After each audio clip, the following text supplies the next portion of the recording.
चौधरी देवीलाल ही ऐसी कुर्बानी करते थे और अभय सिंह ने भी चौधरी देवीलाल के कदमों पर चल करके और उन्होंने रिजाइन किया किसानों के हक में।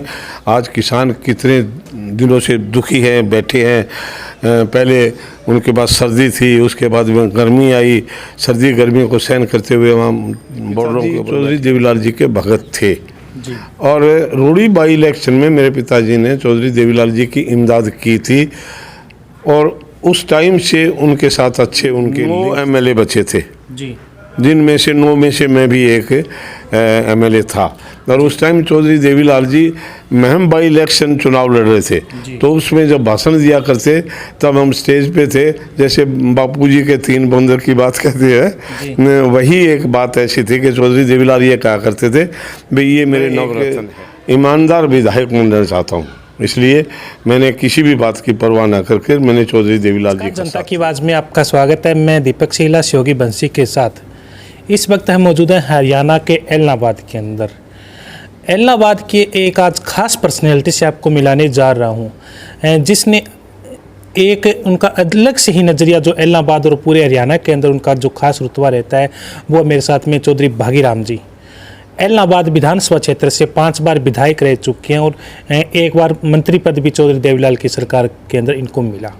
मेरे साथ में पूरी चर्चा करेंगे एलनाबाद विधानसभा उपचुनाव पर, चाहे इनेलो पार्टी के बंटवारे को लेकर, चाहे एलनाबाद का जो नगर पालिका चुनाव होने वाला है उन पे भी हम पूरे एक इनसे बातचीत करेंगे। इनकी किस तरह की राजनीति रही, किस तरह के उनको उतार चढ़ाव आए, इन पे सारे पर हम बात करेंगे। चौधरी साहब, हमारे सब चैनल पर आपका सबसे पहले बहुत बहुत स्वागत है। स्वागत, धन्यवाद आपका जी।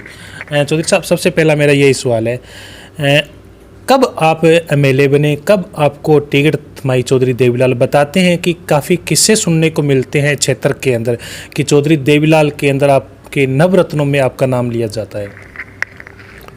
मैं पहली बार सन 1977 में एमएलए बना और 77 के बाद में 6 चुनाव लड़े मैंने एलनाबाद से और 6 चुनाव में से मैं 5 चुनाव में जीत हासिल की है। और कब स्टार्ट हुआ आपका? सन क्या आपको याद है जब उन आपको टिकट दी गई, किस तरह का वो पल था सन 1977 के अंदर?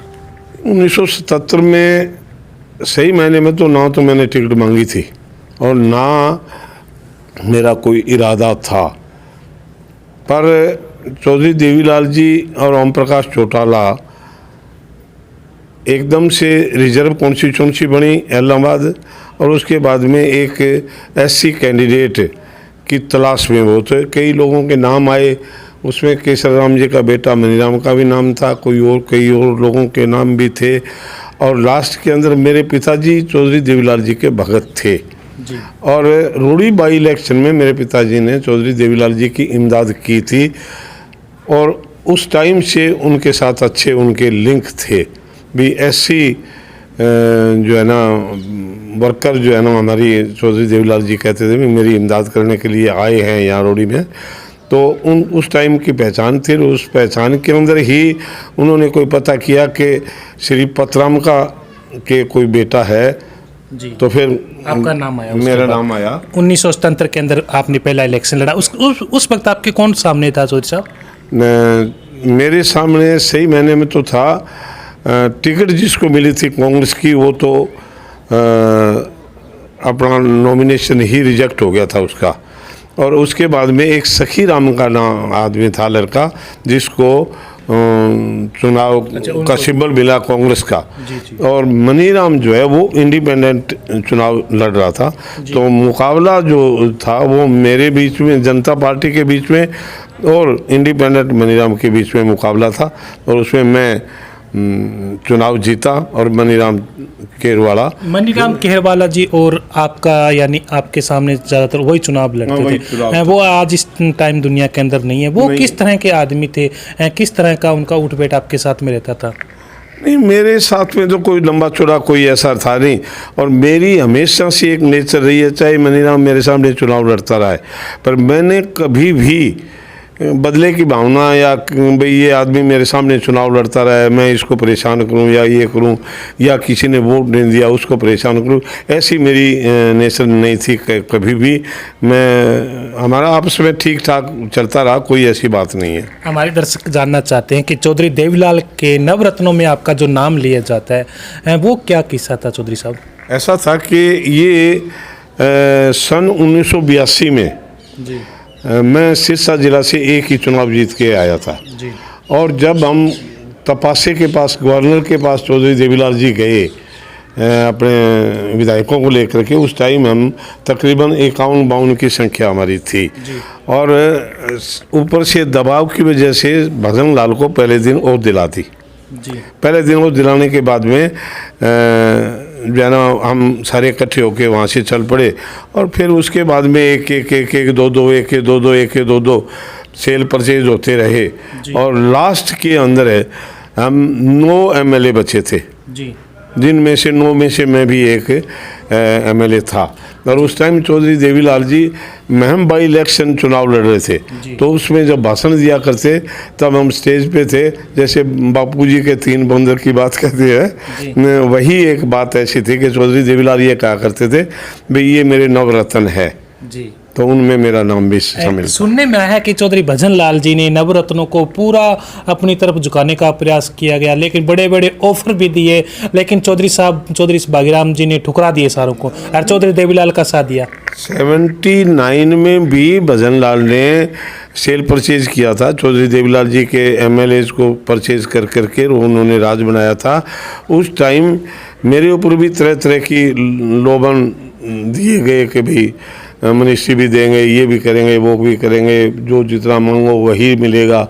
पर मेरे दिमाग में एक ऐसी बात थी कि ईमानदारी कोई चीज़ है, मैं एक ईमानदार विधायक बनना चाहता हूँ, इसलिए मैंने किसी भी बात की परवाह ना करके मैंने चौधरी देवीलाल जी का साथ दिया।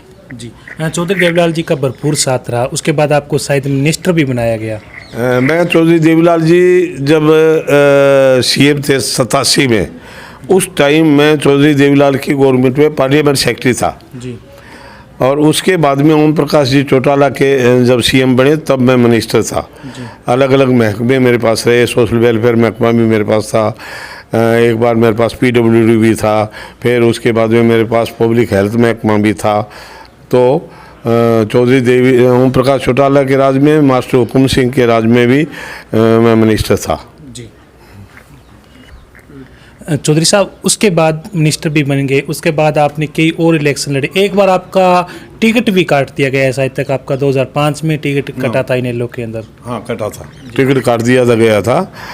वो कुछ लोग ऐसे थे, मैं बड़ा क्लियर शब्दों में कहूँगा कि उन्होंने वो चौधरी ओम प्रकाश चौटाला रिश्तेदारी के दबाव में आकर के मेरा टिकट काटा था जी। और जब मैं चौधरी साहब से मिलने गया जी, तो मुझे कहा कि भागी तो मुझे CM देखना नहीं चाहता, वो देखना चाहता हूँ।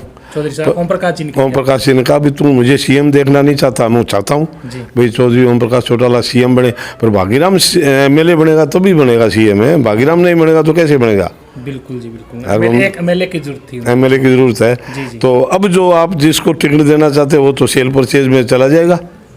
लेकिन वो किस्सा आपने बाद के अंदर हुआ भी है, वो बंदा 3-4 बारी पार्टी भी छोड़ गया, भाग गया। डॉक्टर सुशील इंदौरा की बात करें, उनको टिकट थमा दिया, चला भी गया, वो तो छोड़ गया। वो कोई पार्टी के भगत नहीं थे जी, वो मौसमी लोग थे जी।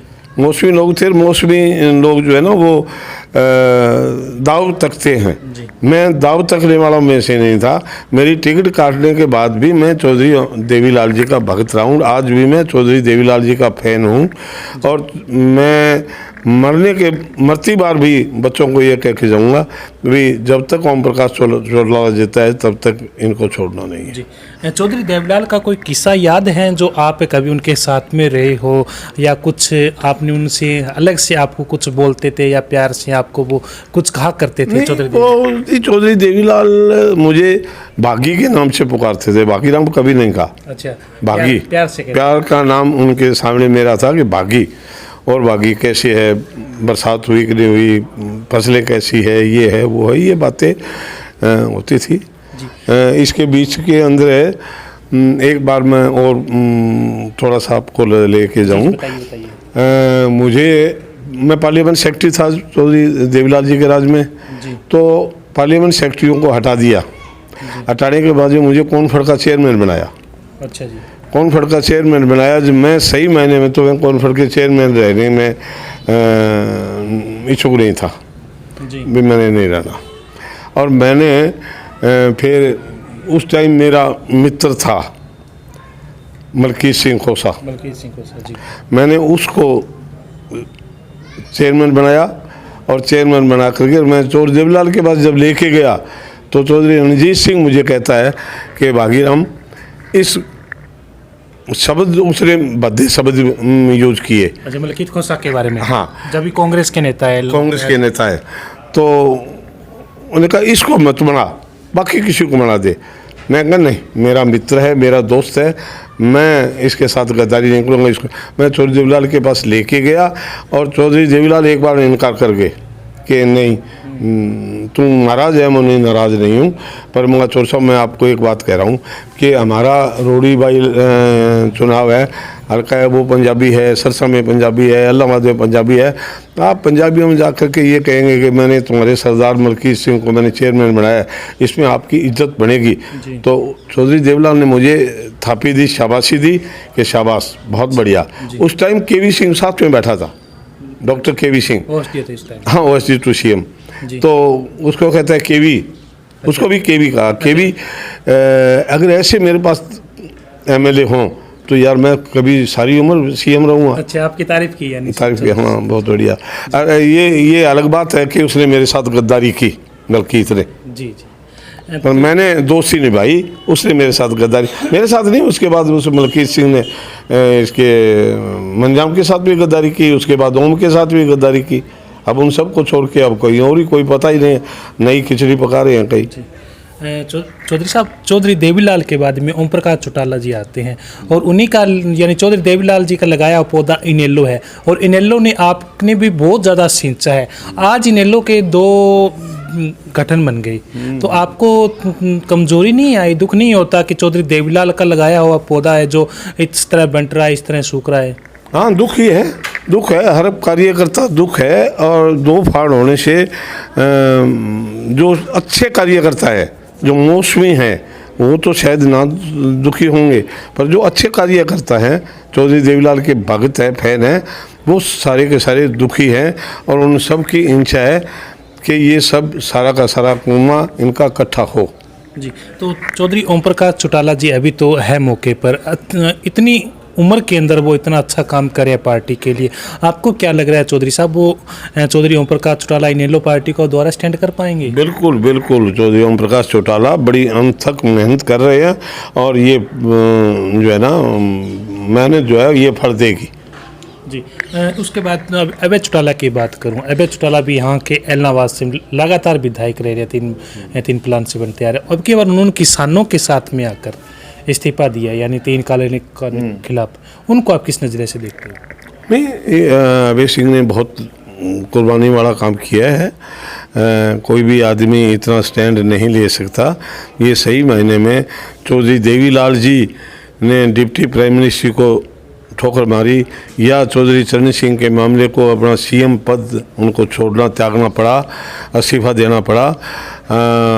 उन सब बातों को जो है ना अभय सिंह ने ताज़ा किया है, अभय सिंह ने रिजाइन दिए है। तो चौधरी देवीलाल की याद हर आदमी को आती है कि चौधरी देवीलाल ही ऐसी कुर्बानी करते थे, और अभय सिंह ने भी चौधरी देवीलाल के कदमों पर चल करके और उन्होंने रिजाइन किया किसानों के हक़ में। आज किसान कितने दिनों से दुखी हैं, बैठे हैं।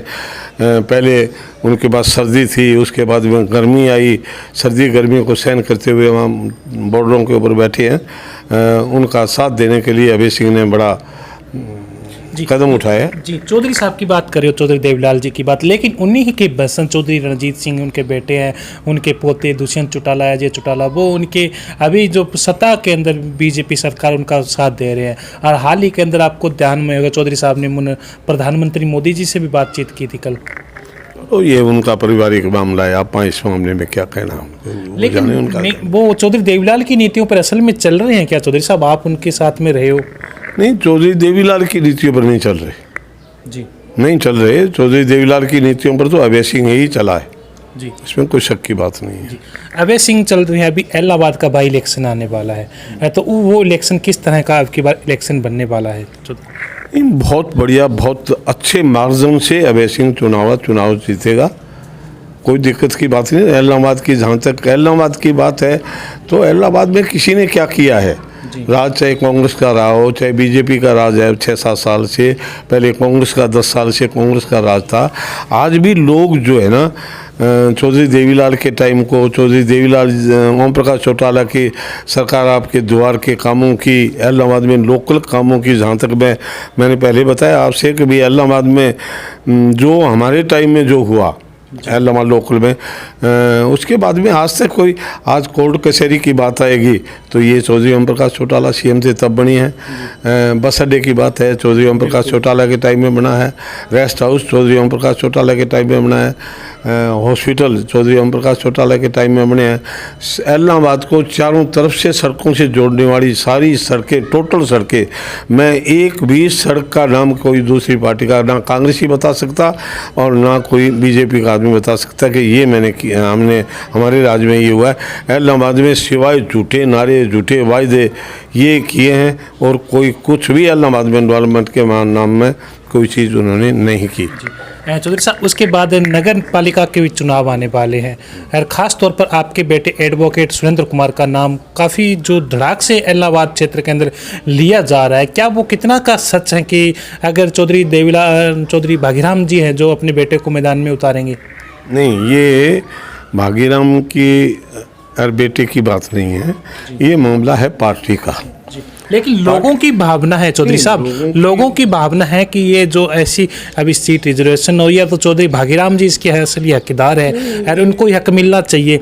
तो वास्तव में आपके समझते हो कि मेरा बेटा इसके लायक है, उसको मिलना चाहिए हक का? ये देखो, पार्टी का मामला है। पार्टी, वो सुरेंद्र भी बालिक है, वो भी अभय सिंह है, ओम प्रकाश चौटाला है, उनसे मिले।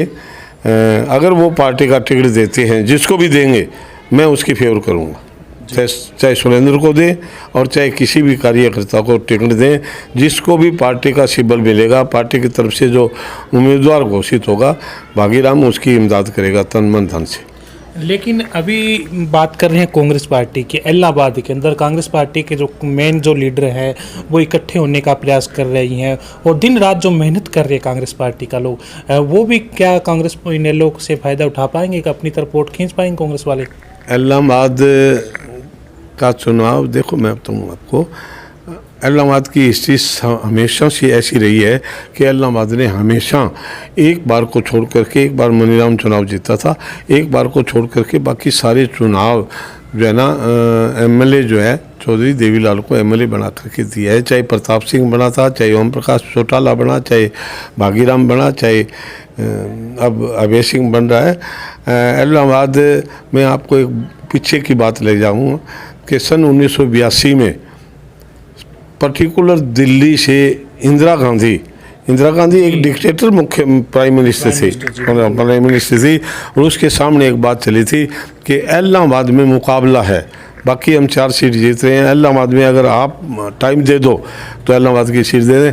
और इलाहाबाद जहाँ बस अड्डा है ना, यहाँ आग खड़े हुए थे, और आँखों के अंदर इंदिरा गांधी आई थी। इंदिरा गांधी आई, हेलीकॉप्टर में आई, और हेलीकॉप्टर से वापस दिल्ली चली गई, तो भी मैं 5800 वोटों से चुनाव जीता था। और इस बार इस जो बीजेपी की गवर्नमेंट है, इसमें 2 चेहरे हैं, तीसरा चेहरा कोई नहीं है, एक अमित शाह और एक मोदी है, और दोनों ने नाक रगड़ा दी मल्लिका में, दोनों के नाक रगड़ा करके अभय सिंह फिर चुनाव जीता। आज वो आपका भी फायदा लिया गया, आपके भी यह किस्सा लोगों को याद दिलाया गया, याद होगा पंपलेट वगैरह के अंदर चौधरी अभय चौटाला ने आपकी फ़ोटो लगा कर और इंदिरा गांधी जी की लगा कर चताया भी था लोगों को। चलो ये बातें तो चलती है, चुनावों के अंदर तरह तरह की बातें होती है, इश्तारबाजी भी होती है, भाषणबाजी भी होती है, ये बातें तो चलती है। पर इलाहाबाद के बहादुर लोगों ने अमित शाह को चने चबाए, और फिर उसके बाद में मोदी को भी कड़क चने चबा दिए कि वो भी अपना मुंह लेकर के वापस चला गया। इलाहाबाद कभी भी इस परिवार को धोखा देने वाला नहीं है।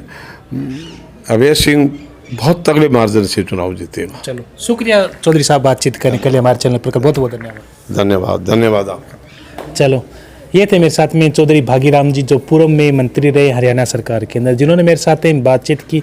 काफ़ी अच्छा लगा इनसे मिलकर, पुरानी यादें भी ताज़ा की और चौधरी देवीलाल जी के भी काफ़ी किस्से हमने इनसे सुनने को मिले।